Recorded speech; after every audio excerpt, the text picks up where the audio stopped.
Hello, my friend. How's it going? Good. How are you? Doing all right. Awesome. Just Awesome. hanging out. How about you? Just hanging out. I was going to do some writing, but I ended up playing D&D instead. Story of my life. That'll happen. That'll happen. Yeah, Well, I let's, ran out of energy when I got home pretty quick. dude, that drive will do it. I felt pretty tired. I had to like order some food and a soda to kind of like recharge. Pep back up. Yep. Yep. But it did it. One of my games was getting kind of inactive, so I decided to cancel it. And so I'm down to 10 games now All right. instead of 11. So it feels like a little weight is off my chest. There you go. Well, let's talk about murder hobos today. That's the topic of Nerds and Friends. Welcome to our episode 10 of our podcast. Awesome. Awesome. Yes, sir. So, murder hobos. For those of you who don't know what a murder hobo is, that is when a player in Dungeons and Dragons solves every interaction by just killing people and just going crazy and just jumping into combat with no thought for consequences or reality, or it's something you would never see in real life. You know what I mean? Like do you want to elaborate on the definition of murder hobo at all? Well, as defined in Merriam-Webster, uh, the Oxford English Dictionary defines a murder hobo as that player. That player.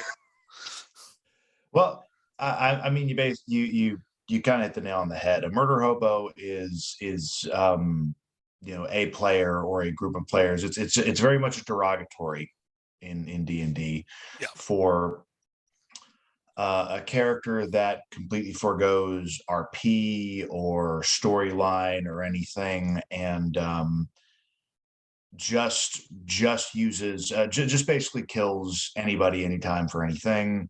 And depending on your game, and I think we can elaborate on this a little bit, depending on your type of game, that could very easily completely derail a story, which is a very common outcome for the murder hobo. Agreed.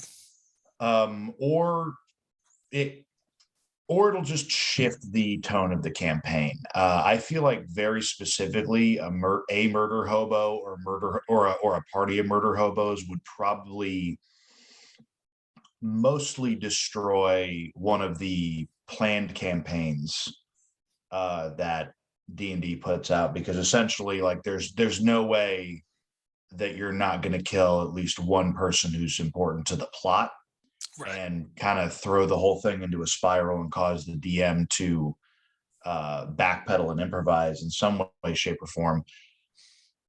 And I guess that's kind of uh, the essence about what's frustrating about the murder hobo. Like, it's not that you can't have a whole party of chaotic, kill crazy characters. It's that all the characters and the DM really should be on the same page of making that happen in some way, shape, or form. Yeah. When you get into the nitty gritty of a murder hobo, there really is a dissonance between the campaign and the world and the actions of the party or the murder hobo in question, where it really clashes with the tone of the narrative and everyone's goal in playing the game. I think that really, when you get down to it, it's that dissonance that causes the problems. Well, and I think another thing that people end up running into when it comes down to dealing with the murder hobo is the part of that is the DM. Like, it's hard as the DM, especially if you're playing with a bunch of friends, to address that Right. and bring it up to friends, because it can feel like saying you're playing wrong, Right. which that's that's totally whoops. Oh, Hang on, sorry. Of course, you're good. Pause for While Carey is paused, I'm going to continue talking about how I, as a DM, address murder hobos. What I like to do, I mean, the easiest way is to give consequences to the players. If they were to kill someone in the world you've built, what would happen if they just go on a murder spree? Would the city guard descend upon them? Would they bring in the town's army or the kingdom's army, or become wanted criminals? You can always throw consequences at them to kind of curb that behavior. That's a hello. So you were talking about consequences. I took my headphones off to go handle the barking beastie. The barking beastie. You're good. No, I was saying, yeah, one thing that I kind of instinctively do is throw consequences at players. It's like, based on the world you've created, if they did murder someone, what would happen? And kind of that can be a deterrent to that behavior. Yeah, and the interesting thing about D&D or any role-playing game is the consequences can actually be very representative of whatever time period is. I mean, D&D being kind of vaguely a medieval to Renaissance steampunk kind of fantasy world, it's very easy to, depending on like how your players want to play the murder hobo thing. Let's say they go murder hobo crazy in like one town while they're all level 2, and they just like, this is a very early on thing where suddenly they think they've hit their save point outside of Whiterun and Skyrim, and they just want to go on a spree and see how long they can last before the guards kill them. There's like, if that's just like them trying that out, up until 30-40 years ago, even in the US in this modern era, you could basically move a state away, change your name, and nobody could find you. Yes. So you could very easily, depending, like that could be a central focus of the campaign, honestly, is now you're all under assumed identities and hiding from a murder, which it could actually be a fun way of doing that story. It could be an interesting consequence that bounty hunters are after you now, which is like, I want to stay as a fairly standard, like bounty hunters are coming after you and you're going to be harassed. But I feel like there's really good ways of playing that harassment for story purposes. Right. That could and whether or not your players decide that their characters would learn a lesson from this or not can become part of the story, depending on like and like I said, if this can be a discussion thing. I feel like after a big murder hobo incident, personally as a DM, more experience now than a year and a half ago when I started DMing a lot for online. Just to let the viewers know, we did have someone who had murder hobo-ish tendencies, and you handled that really well as a DM, I thought. Yeah, that was all because I actually found some really good Reddit posts with like kind of a compassionate handling of murder hobos, and the thing that struck me about it was, a lot of people complaining about murder hobos, like they're totally fucking up the world and everything.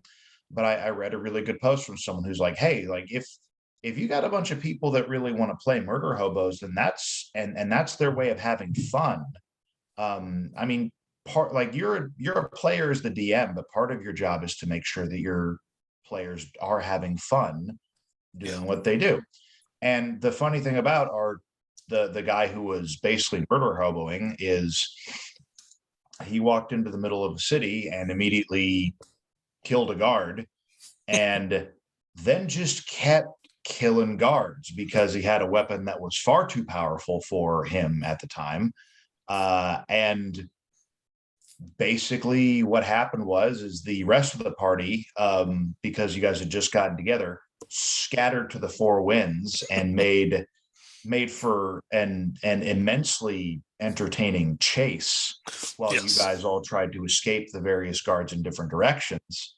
And he just basically stayed in the middle of a town square, just chopping down people until I kind of marked off time enough before a guard captain would have been able to get to the local palace and call down the court wizard, who would cast a fly spell on themselves and fucking get to the middle of this battle in a hurry. And that dude got bound up and locked up, and basically that was kind of like, that was my consequence. And now it became, all right, you guys are going to go free your companion.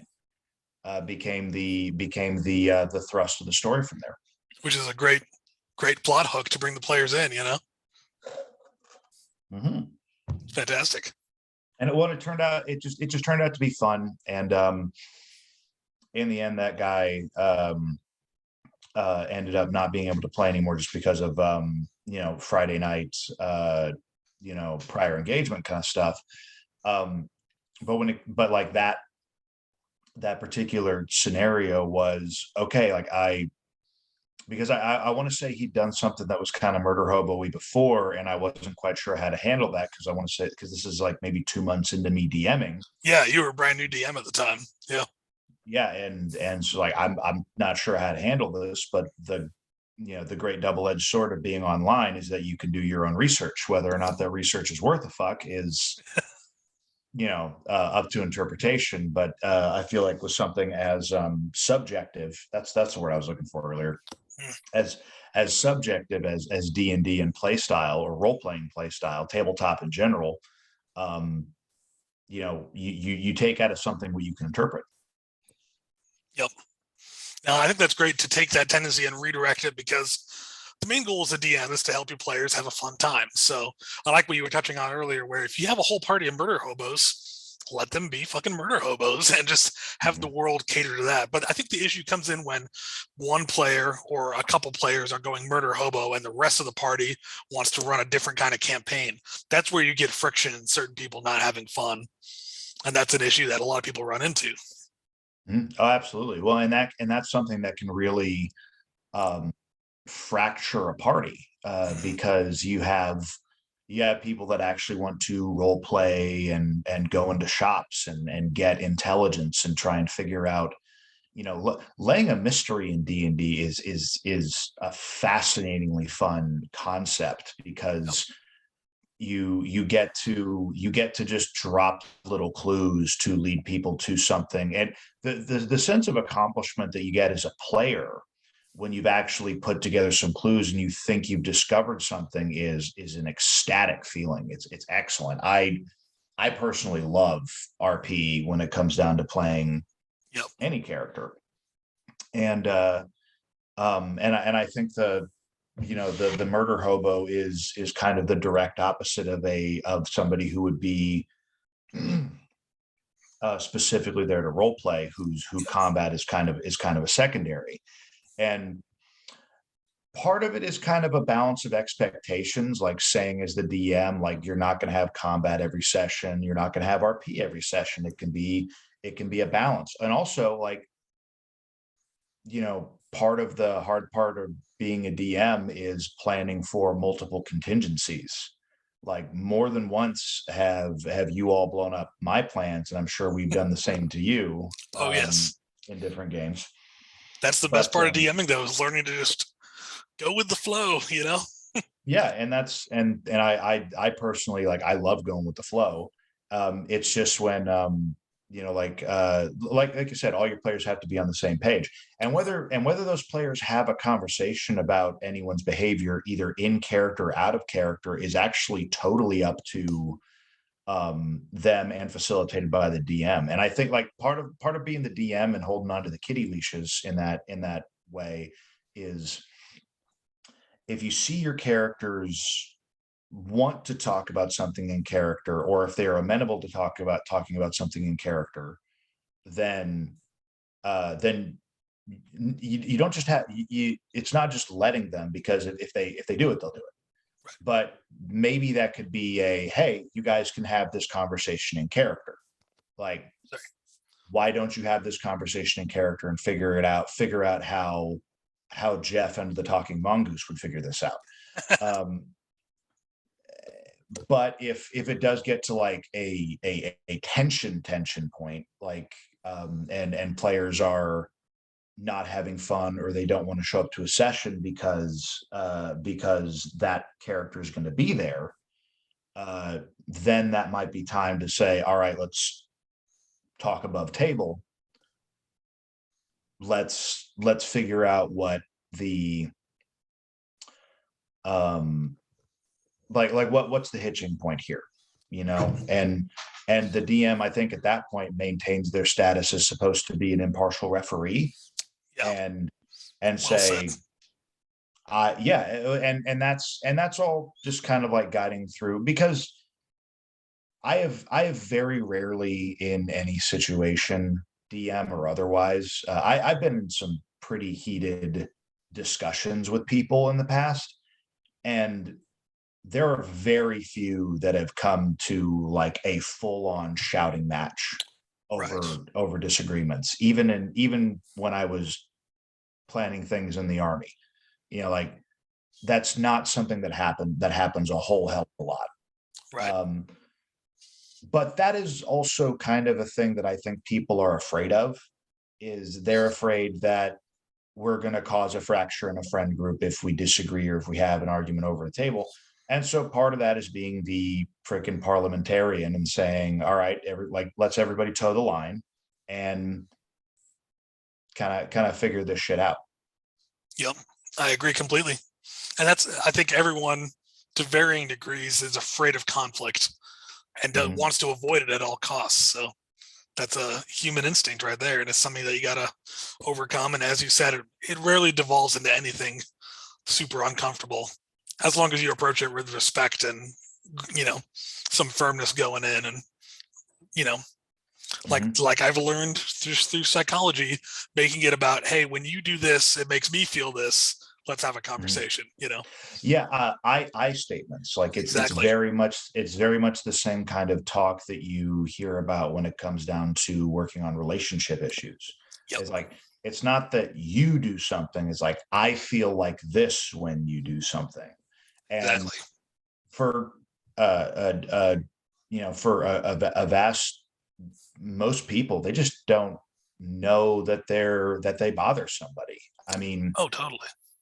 something from my life, outside of Dungeons and Dragons, is I only recently at age 32 am getting treated for ADHD, which I have probably had my whole life, all things considered, and now I've been diagnosed, and I'm getting treatment for it.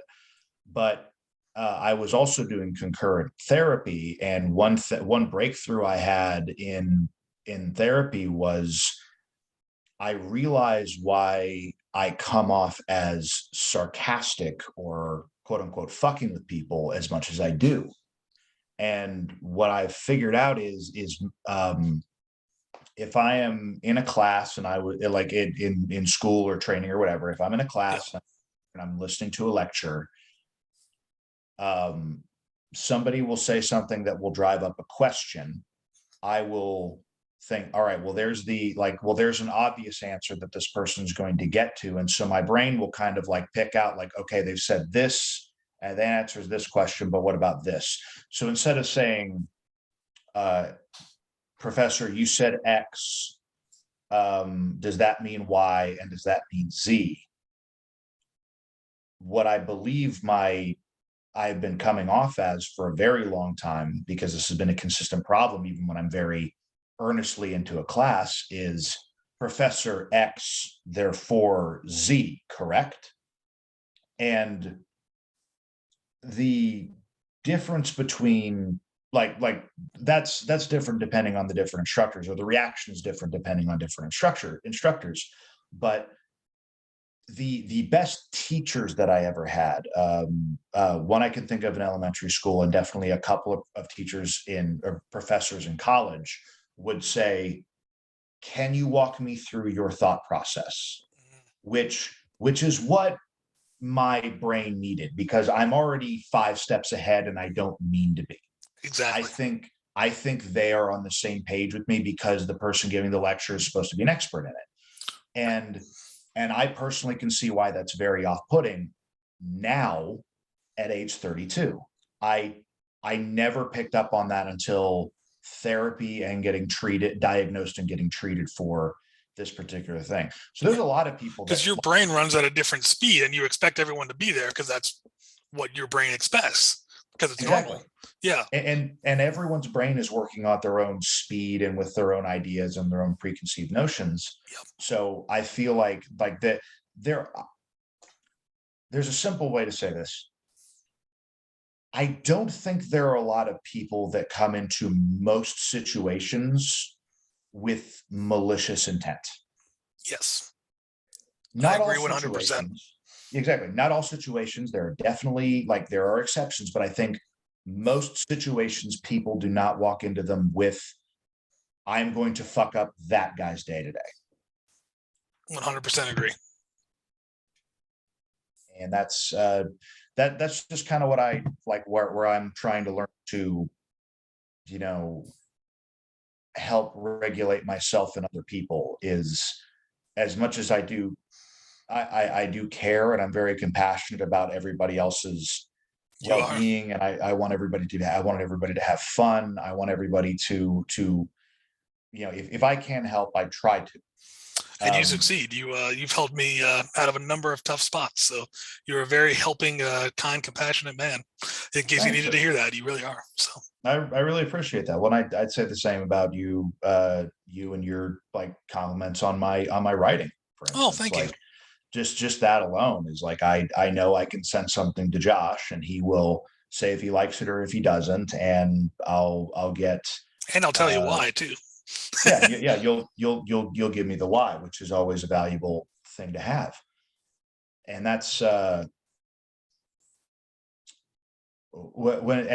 what open and honest conversation is between friends or anybody. And to bring it back to talking about not everybody being comfortable at a table,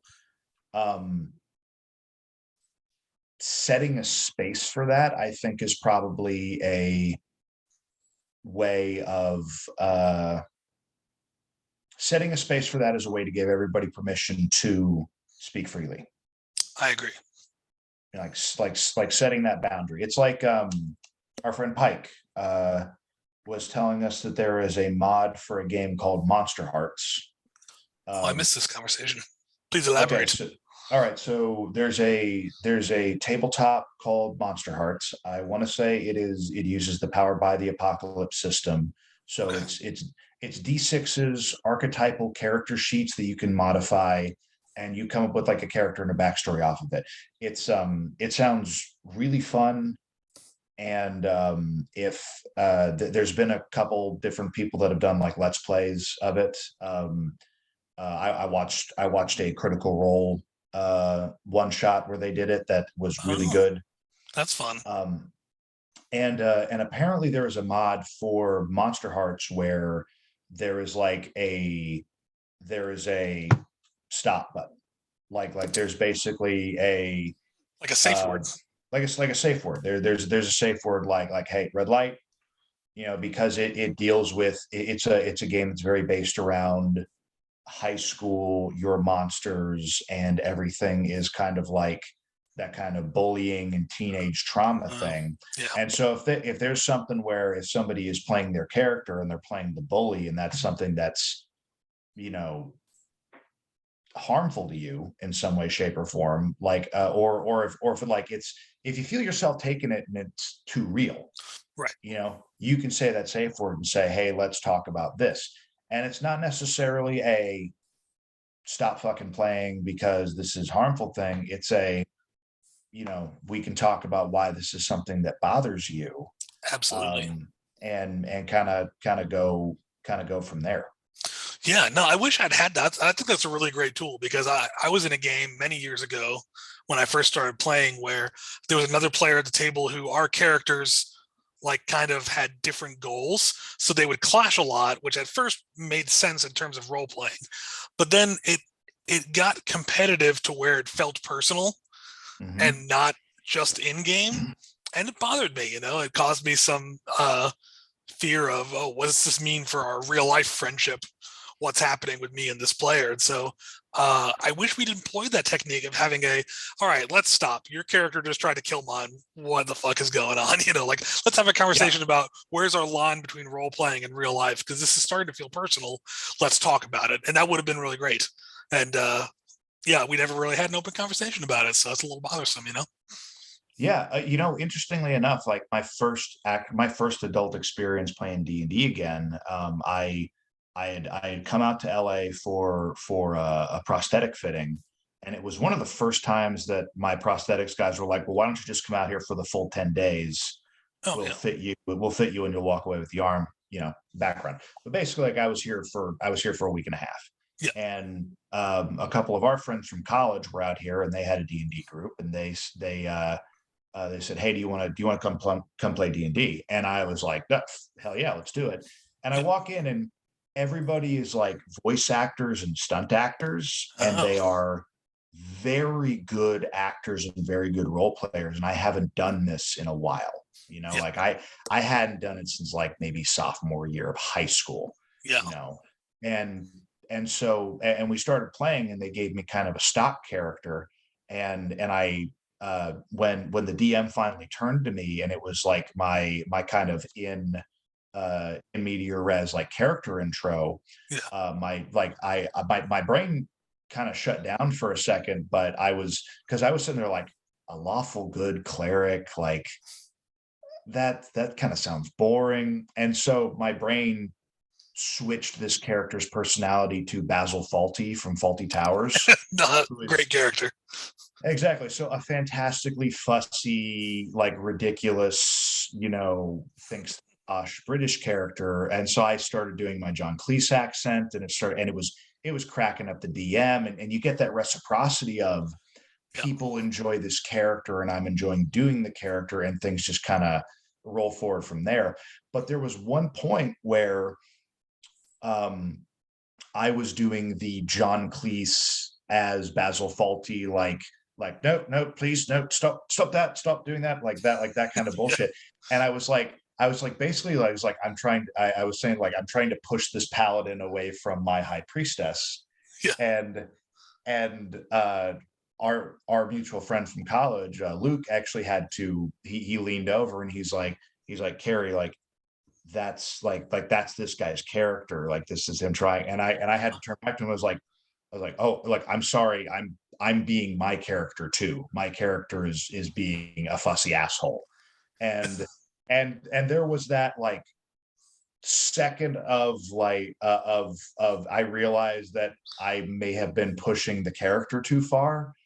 But the cool thing about it was like, okay, cool, like we realized that we're both playing our characters, Yes. and we can keep rolling forward from there. And that was like my first adult session again, which was like, okay, that's a good way to set a tone for future conversation with parties. Yeah. Absolutely. No, that's a great story. That really shows that the transparency is huge, and the healthy communication, making sure you're open with everyone. That's just huge to really to life skills, not just D&D, you know, Mm-hmm. just being that, Well, that open communication.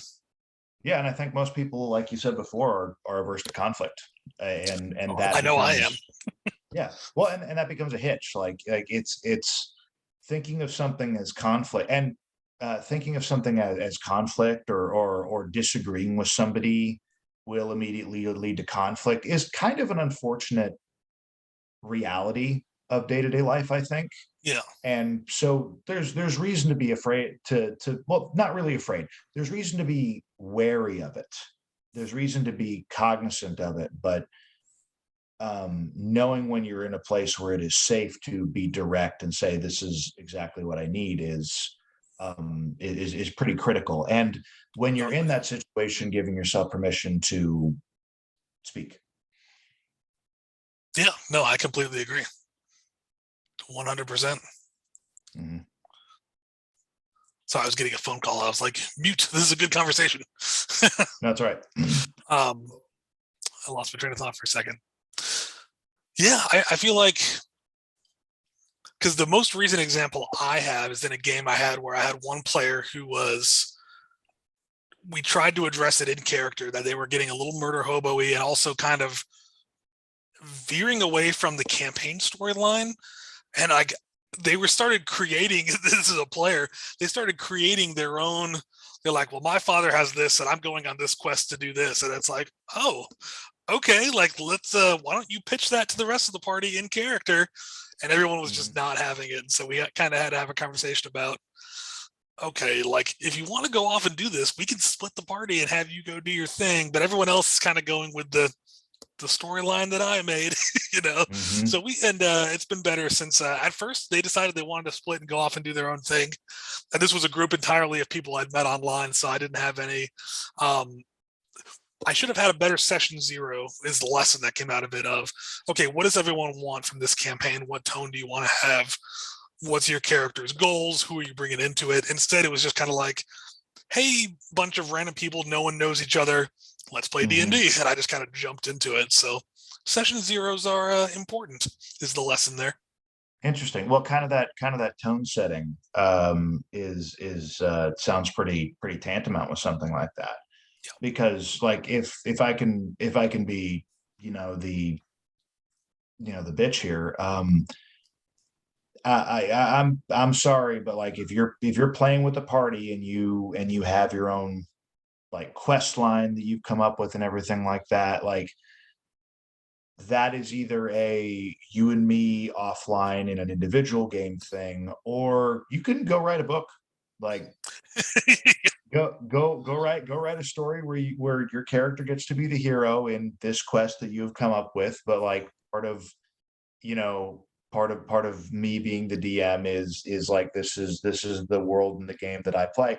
And you don't have to be miserly about that, but you have to have the boundaries, and like here is where I will say no. And it sounds like you guys, like, even with something as disparate as a bunch of people that randomly met online, you did find that balance. We did. It took some time. And again, I learned a lot as a DM because up front I should have set those boundaries much harder and much more firmly.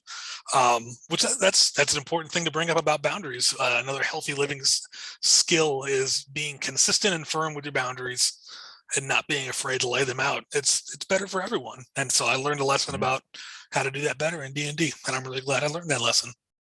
Yeah, I think that's boundaries are important in a couple of different ways. I mean, like it's boundaries in a relationship are, kind of a core of a relationship. And when it comes down to like when people are consistently violating those boundaries, even if you've asked them not to, that's the point when you decide to break with that particular part of the relationship with somebody. Or on the other end of the spectrum, like if there's you setting boundaries and things that are there to like keep yourself safe, but if you or somebody else is setting boundaries specifically to control the behaviors of another person, that is also unhealthy, and that is an overreach of that. And that's absolutely, and that's something that you need to be very cognizant of on a couple of different levels, because that unfortunately is something that happens, and not everybody has the best intention for the other party. And on top of the best intent, and on top of that, not everybody is coming into every negotiation or engagement in good faith. True.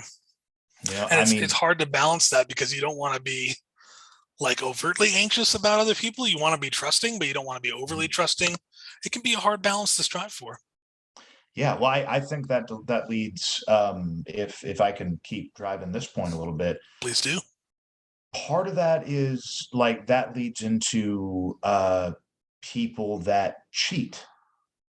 If we're talking about D&D, people that would fudge rolls, or people that would say like, and it's something that me and you would never consider because it ruins the integrity of the game. Like, what's the point? What's the fun of it? Oh, it does. I was telling our friend Ty this last night. I am personally superstitious about my characters in a superstitious way that I have this fun agreement with myself where if I am consistently rolling bad doing something as a character, it is because that's something that character does not want to do or does not feel comfortable doing. I love that. I will shift play style, and I've done that in a couple of different characters where like If I fail, I'll try and like roll and recover with it. It's like, okay, why did this fail? And if something keeps being consistent, it's like, all right, this is not a character that uses a mace, or this isn't a character that, despite my decent charisma, is like the persuasive face. Maybe they're the intimidation face, like that. And you make your I character grow with their experiences. That's awesome. It's yeah, and it's a fun way of doing that. Yeah. It's a fun way of like getting your character development and also rolling in the dice as chaos, because one of my favorite things that I ever read in Robert McKee's book on character, when it came down to writing and screenwriting, Yep. he writes about all the different competing philosophies of nature versus nurture.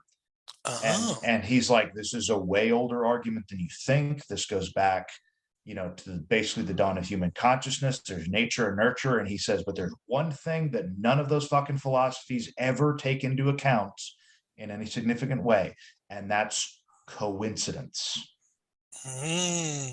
Apart from nature and apart from nurture, and also simultaneously in both, is coincidence. And I feel like the dice is that chaos and coincidence thing in a game. Entropy incarnate. Exactly. Yes. No, and that's what adds that dynamicism to D&D, is that you have your character, you're doing this creative role playing and sharing with a group of people, but there's an element of randomness and strategy to it, and that's what drives the game dynamic. Because if you had full control of your roles, it wouldn't feel real, Well, and there are systems where they are very good at that. I have a game on my shelf called Turn of the Card, which is it is tarot based. It is based out of the tarot deck. It is a very push and pull, storytelling dynamic heavy game, where you do have cards that like boost you or kind of debuff your opponent a little bit, but it's mostly you and friends telling a story. And part of that is that element of trust, or being able to improvise with each other, that is so important with games like that. It just but like that's also part of the agreement of, this is the game that we agreed to play. Yeah. No, when you go in with that mutual understanding, it really clears up a lot of issues, and it really gets you started on the right foot. I think that's a really important foundation.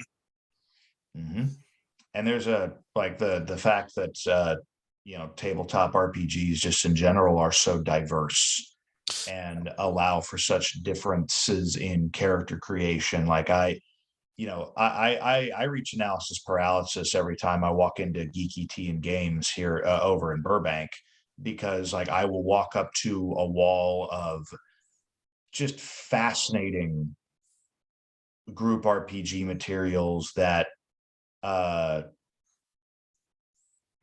they're all variations on a theme, or they have something specific. I'm fascinated by Vampire the Masquerade, and the whole World of Darkness thing in Vampire the Masquerade. Back when I was in high school, there were a couple kids that wore vampire shit to school, and they played that game afterwards.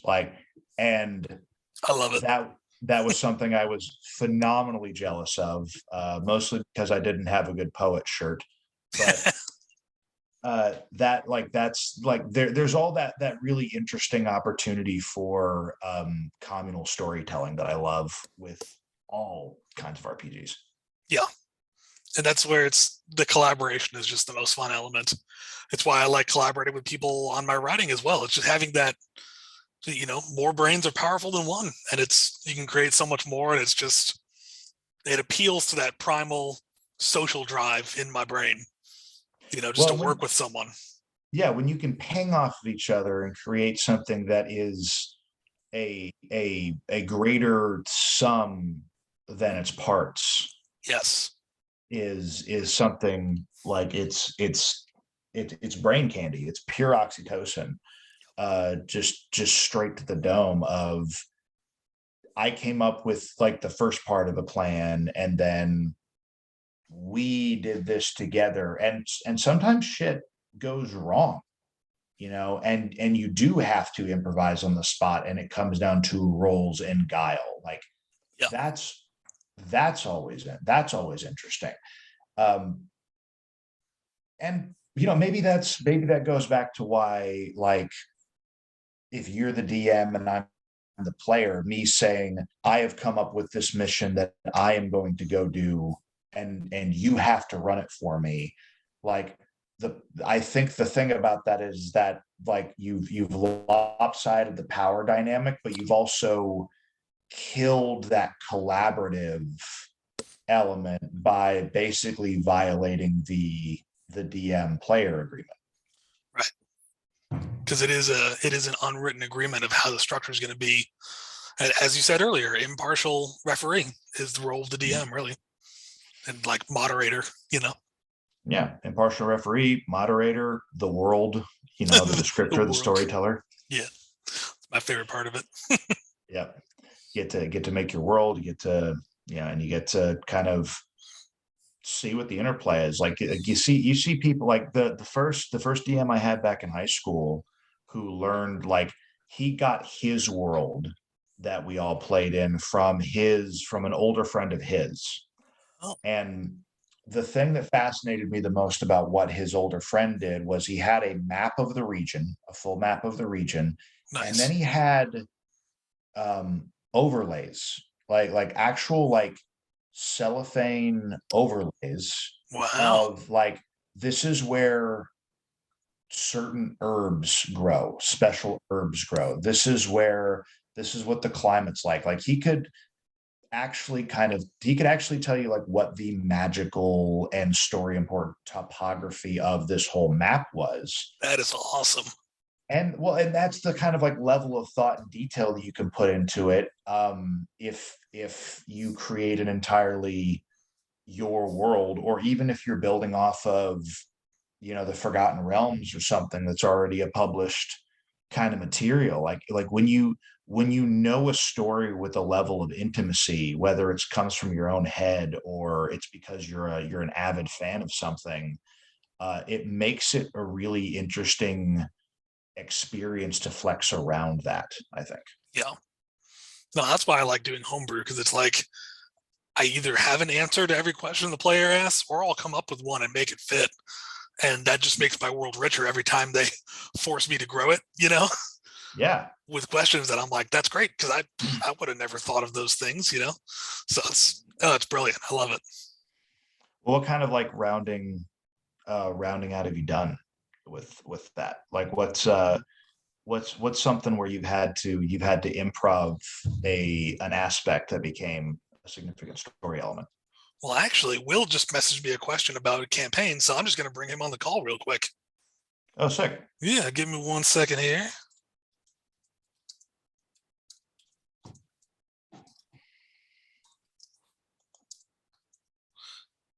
Hey, come talk with me and Carey. I will answer your questions.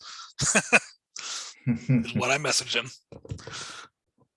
But yeah, no, I'd love to hear Will's perspective on this. And I was going to kind of segue that into, with your writing, talking about how we talked a little bit earlier today before the podcast about how drawing on those kind of world details, especially with weapons and clothes, can make your world richer and make your writing even richer. Yeah, well, and until Will gets here, I'll kind of say, my 2 cents about that. I majored in history in college, and one of the things that I really liked about taking higher level history courses that you don't quite get in high school is, in high school you are so broad, your history classes are so broad that you don't see how intimately everything is interconnected. Yeah. And when you get into higher level courses, or when you start to dig into the specificity of like why something is the way it is, you actually see how cultures and people have interacted over the course of history. Yeah. And that's just fascinating to look at.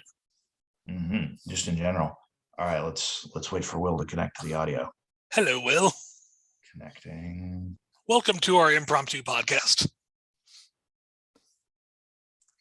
As he connects. Well, for the viewers, while we're waiting, Will is a fantastic artist and illustrator. If you look at Will Shaw, that's SHAW, Will Shaw Art on Instagram. Look him up because he has some great stuff. Yes. Yeah, had to very put the much little so. plug in there for him while he loads. Plug his art for sure. He's I love plugging Will. he's a good man. Who doesn't? Who doesn't? Oh, and we have another special guest here, our friend Caleb Whittle, or Yilgar from the campaign, or Asher, depending. We have multiple campaigns with him. Let him connect as well. Awesome. I hope it's not the internet connection turning this into a party line. I hope it's not. It should work. Hello, Caleb. Hey, we got a Caleb. Hey. Good. How are you? Doing good. Can you guys hear me okay? Yeah, we sure can. Yeah. Sweet. Hey, there's Will. Hey, we're doing an impromptu podcast, so welcome, friends. Ooh, fancy. Yes. We've been talking about healthy communication, ADHD, and murder hobos. That's been our kind of topics for the night. Okay. Yes. Love it. Caleb, are you familiar with the term murder hobos in D&D? I am not at all. Okay, so we were talking about that's when a player goes off the rails and just starts killing everything and not focusing on role playing in the game. We were talking about ways to either roll with that or work around it as a dungeon master. Ooh. I do have to say though, after your description that we've been talking about healthy communication, ADHD, and murder hobos, that I am suddenly very struck by the idea of a wholesome family unit of murder hobos being played. Like that makes me so happy, where they're just angry and kill people all the time, but they themselves are just this, like, they're very tight and they all have each other. But I would play that game. I would absolutely play that game. Let's do it. where it's just Darth Vader and Skeletor and fucking, I don't know, I'm going to eat some Mum Ra, but they're all like, they're just bros in the background, just like, yeah, just fuck these guys, us against the world. Yeah. So Caleb, what have you been up to today? I just got done with a cryptocurrency / Web3 conference. That I actually have a question for you about that. Since I published my book, Exile into Sand, I've gotten just blasted with fake friend requests and like bots trying to get me to invest in cryptocurrency. Yeah, ignore all the bots. Thank you. That's all a hoax for sure. I had one who almost got me, but I'll tell you about that later. I almost got caught in a scam as well. So one of the topics we talked about was actually like, because it's so new, there's so many scams and like bots and ways to really mess up, which makes it very difficult for like everyday people to enter.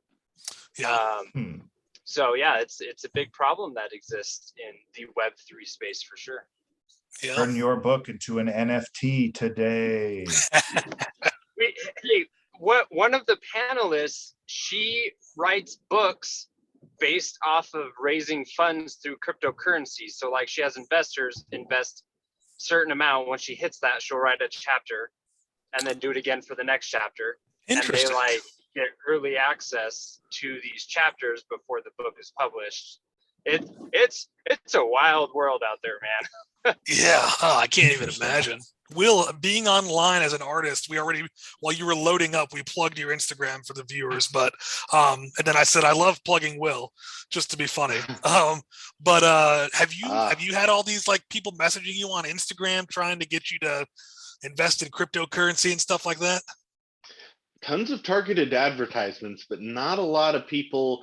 Like the main thing that I get as far as crypto, any type of crypto, would be just NFTs. In the art community, there's a whole lot of just the bots and scammers that are trying to get you to produce for the art to be turned into NFTs. I still don't even But- fully understand what an NFT is, to be perfectly honest. It's basically like crypto, but a worse idea that richer people have started glomming onto. Interesting.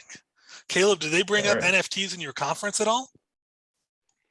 Yeah, there was a whole session about it, a whole panel. Oh, So wow. NFTs, and something that stood out was NFTs need to go past the art concept. So NFTs, because it's like connected to a smart contract and there's a utility behind it. So like this really popular influencer who's a keynote speaker, if you hold an NFT, you get access to his conferences for when you own that NFT. So my biggest takeaway was if you're investing in an NFT just because it looks cool, you don't understand NFTs. So I was like, Yeah. okay, cool.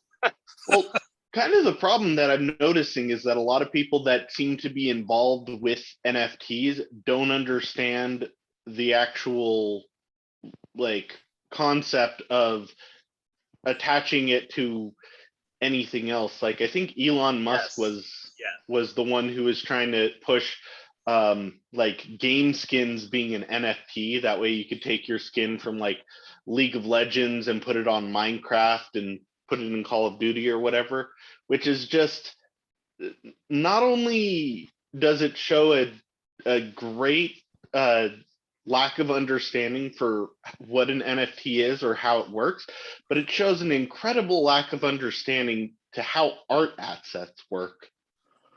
Huh.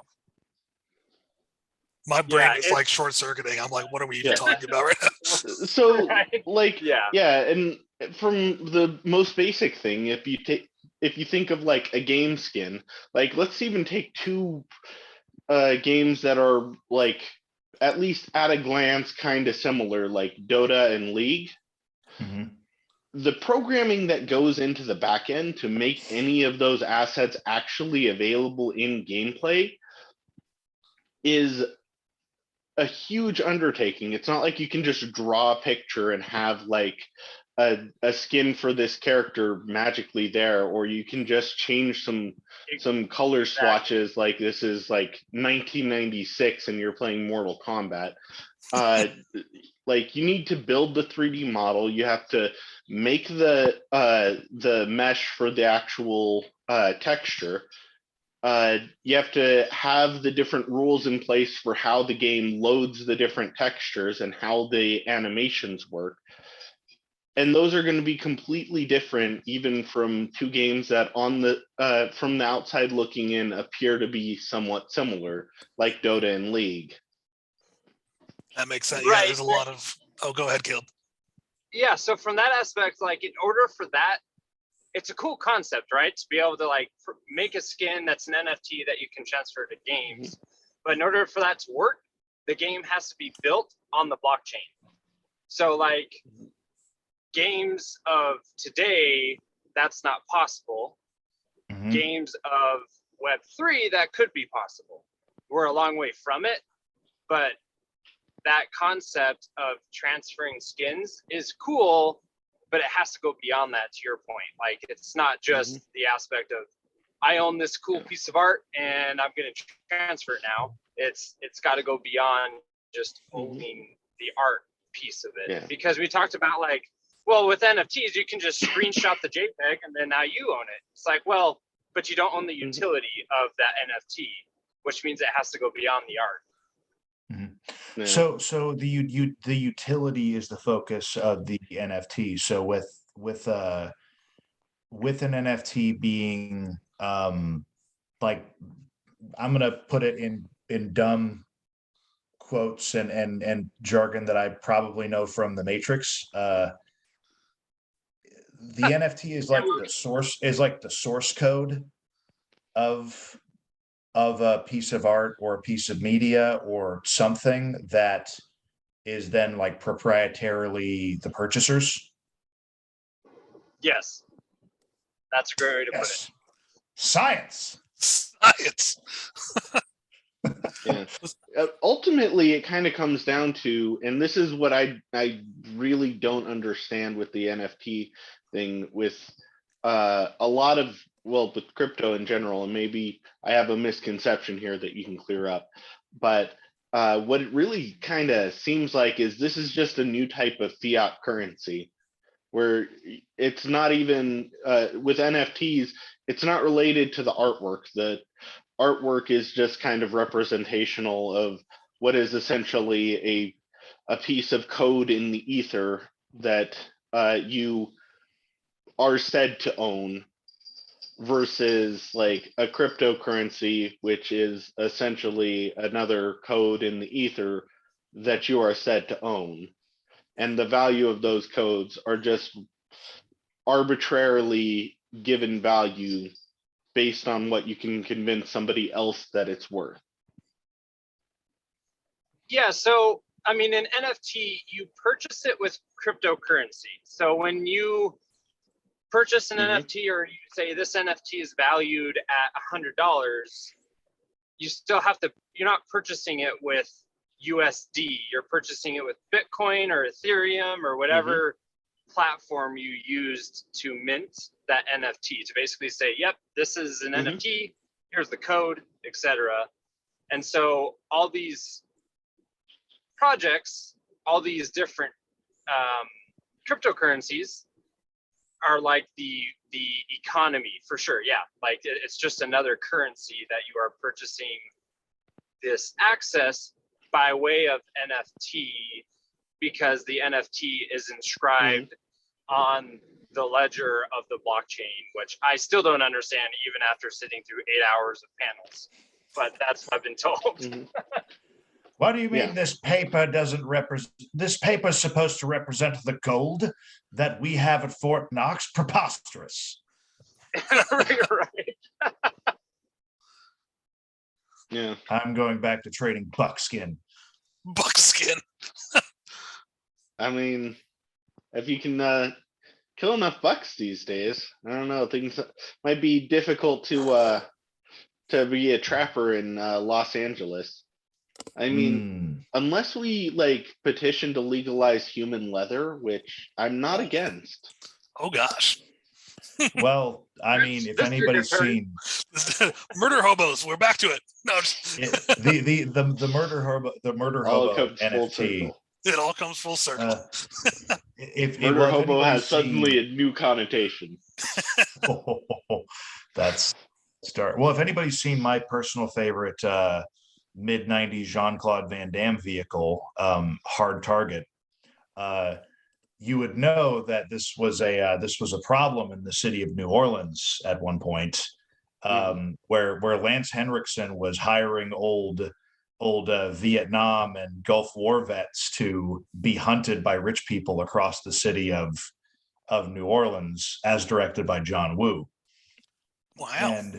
And first of all, if you haven't watched that movie or the slightly related sequel that stars Scott Adkins, highly recommend dropping whatever you're doing right now as you're listening to this and go watch that movie. It is peak Jean-Claude Van Damme. It is amazing in every way. What was that movie? Hard Target. It sounds a lot like the Most Dangerous Game concept. It is. It's one of those classic, it's the most dangerous game stories, but it's so well told, with Jean-Claude Van Damme, with the mullet. And I am 90% sure the whole reason it's set in New Orleans is to say that he's not Belgian, that he's Cajun.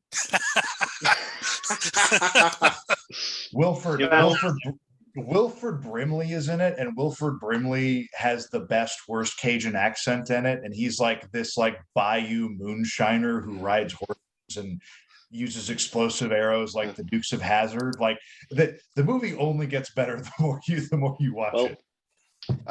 I am a sucker for a poorly done Cajun accent ever since the animated X-Men cartoon. So he would have made such a good Gambit. I almost want to say that Gambit from the freaking 1996 X-Men is based off of Jean-Claude Van Damme in this movie. That's brilliant. Yeah. I just pulled it up, and you were not joking about that mullet. Ooh. No. We gotta bring back the mullet. It has to 007. come back into style. Oh man, I like I said, I could gush about this movie forever, but the only the climactic final battle is in a Mardi Gras float factory. What? I'm not Wait. kidding. I haven't lied about a single thing. Freaking, I think Sam Raimi produced it too. It was 93. I forgot it was 1993. Wow. I'll have That to is put it on- brilliant. Caleb, you're gonna put it on your watch list? Yes, I might have to watch it right after this. I was just trying to pull it up to see if any of my video services had it. Yeah, what's it on, Will? Do you see it anywhere? Right now, it looks like it's only available to rent through. I don't know. Everything Carey said, it sounds like it's worth every penny. Man, Yeah. we're gonna get such a Jean-Claude Van Damme bump off of this. Yes. Like the Jean-Claude Van Damme fans are gonna be all over. First tag I'll put on the video, Jean-Claude Van Damme. Oh. Oh yeah. So Caleb, was your conference in person or over Zoom? It was in person in Salt Lake. So, Oh wow. Yeah. It's funny because it was tied to Sundance. And Oh, then interesting. Sundance got canceled. And so I messaged one of the guys running it. I was like, hey, is this thing still happening? He's like, yeah, we'll have testing on site and we'll have masks like there. Oh, Get okay. there. There was no testing and half the people were wearing masks. So, Oh wow. yeah, COVID doesn't exist in Utah, apparently. Well, hey, that's. I wish it didn't exist out here. Have you had it yet, Caleb? If you don't mind me asking, I've had it. I think I might be the only one here who's had it. I have not, and hopefully it stays that way. Yes. I just got boosted like a month ago, so my antibodies are strong. Good for you, man. Will, your cat is adorable. Thank you. Always good to have the villain. She decided that she frame. needed to photobomb this. Excellent. Now I can put cats in the hashtags as well. So Yes. this is gonna be our most viewed podcast ever. The I mean, internet we're gonna does have love its cats. NFTs, murder hobos, cats, Jean-Claude Van Damme. I mean, we've covered everything. Oh, we lost Caleb. Mhm. Oh, No. We can also talk about my poor interior design choice. I did not think this through when I was setting up the curtain for sound reduction. the think it good old looks black fine. on black. Yeah. You look very emo. It's nice. Mhm. You're gonna have to figure something out either with the hair or the wardrobe. I'm curious to see how it translates to YouTube for sure. And You always need put floor lights down behind you to bounce off the curtain and lighten it up. Ooh, yeah. Or get a nice like side light, get the rim light going on the hair. There you go. Yeah, you're getting a little bit of that from your kitchen light. I can see right now. Yeah, I had to turn it on because I was trying to like I went through and got this all set up earlier, and like I was telling Carey, I didn't really think this through because like as soon as I put it up, I went to take a picture of myself in front of the curtain, and then I realized I'm just a face, Just a face. just floating in a void. I mean, depending on what you're going for, it could be a good look. Just saying. I mean, very possible. Well, Caleb, are you all right? We lost you there for a minute. Yeah, I think I pushed the wrong button. I think I hung up instead of unmute. So That happens. That happens. It's not the crypto people coming after you for revealing all their secrets. I mean, it might be. You know, I'm currently, in my car. It's on a tablet, so very hackable. So Mm. definitely hack in right now. But you get this scam that I got recently. I had a guy reach out to me. He said he's part of a company. They need me to do a freelance writing presentation for a corporate seminar. And I said, okay, I'm a writer. I can do that. And then he was like, we'll pay you this. It was a good amount, but not an exorbitant amount, but it was pretty high. And I was like, okay. And then he sent me a check for like $10,000 that cleared. And then he was like, just send me back $6,000 of that in Bitcoin at a Bitcoin ATM. And I was like, scam. So I called my bank and they said, don't send the money. And they said, don't spend any of it because it's likely going to go away. And I said, oh, I wanted that $10,000. Damn it. But yeah, so that's my scam story. But seriously, since I published my novel, I have had hundreds of people reaching out on Facebook trying to get me to convert to WhatsApp, trying to get me to, send the money and stuff. It's just ridiculous. That's crazy. I wouldn't have expected that. Hundreds. Yeah. That's wow. It's amazing. That's a different level of nuts, man. Yeah. It's Now, crazy. if only you could convince them to all just buy your book instead I of have scamming engaged with a few and been like, let's talk some more after you give my book 5 stars on Amazon. I have done that. I did get dick pics from one random fan, so that was exciting. There you go. Yeah. I'm like, I'm a real author now. Yay.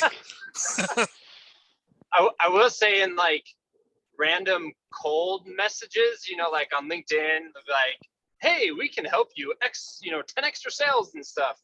My favorite thing to do, because I work for a company that hasn't launched yet, is say, that's awesome.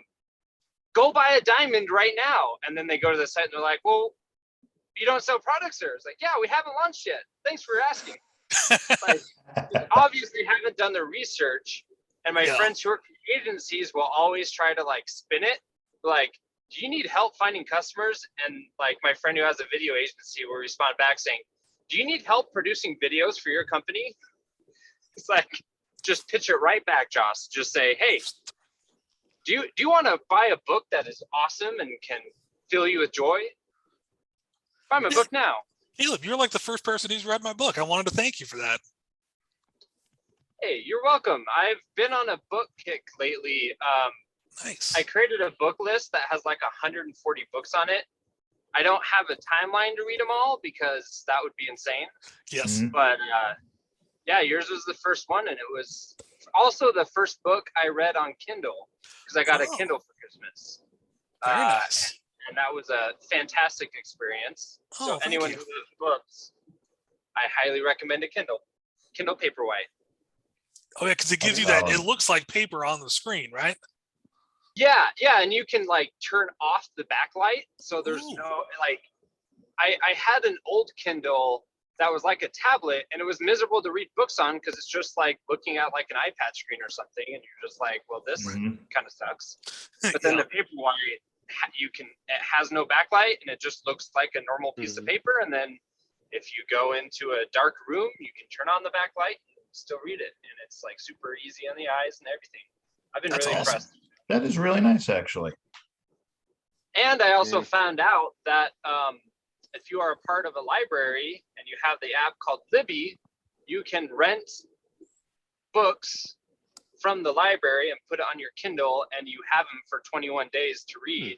And it's just like you checked out a book, but it's an ebook. That's awesome.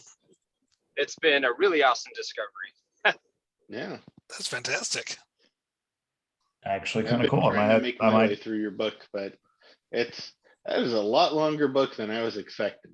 Oh, thank you. Especially when you get an ebook, you don't really have a good feel on how many, how many pages is it? Right. The paperback is Let me check, 545. because it's my crime deterrent on my coffee table. Boosh. There's no page numbers, and I've been on a couple podcasts, and they're like, "That's a really cool choice you made," and I'm like, "Yeah, it was super intentional and not a mistake at all." Oh my gosh! So there's no page numbers in the paperback? Nope. Nice.